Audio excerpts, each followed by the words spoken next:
Matapos ang matagal na alitan sa pamunuan ng Multinational Village Homeowners Association Incorporated, umaasa ngayon ang mga residente na tuluyan ng magkakaroon ng katahimikan sa kanilang komunidad.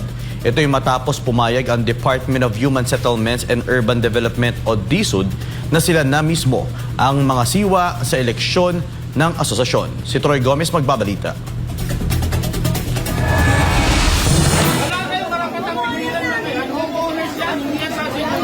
Matinding tensyon, pangamba at takot, iyan ang matagal nang nararamdaman ng ilang residente ng Multinational Village sa Parañaque City, bunsod ng sigalot sa pamunuan ng kanilang Homeowners Association. Pero ngayon, tila may liwanag na sa dulo ng mahabang tunggalian matapos magsagawa ng conference ang DSUD kasama ang dalawang nagbabanggaang panig. Ang conference ay isinagawa araw ng Biyernes na dinuluhan ng mga opisyal ng DSUD at mga opisyal ng nagbabanggaang Homeowners Association.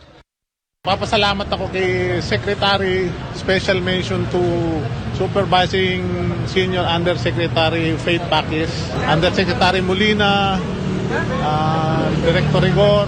So, for this conference, we believe the honest, pure and honest election, transparent election will be conducted by the DSUD.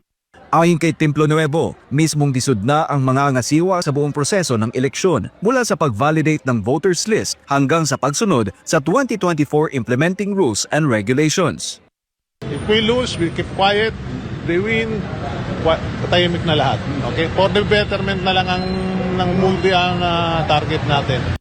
Base sa napagkasunduan, maglalabas ng opisyal na kautusan ang DSUD sa darating na Lunes para tuluyang pahintulutan ang eleksyon. Ang voters list ay manggagaling mismo sa pinakahuling tala ng ahensya at papayagan ang inclusion at exclusion ng botante mula sa magkabilang panig. Nakatakda namang maghain ng kandidatura sa Martes, habang ang eleksyon ay isasagawa sa February 8. DSUD would issue a new guidelines on the election process that the best thing that they will conduct the election.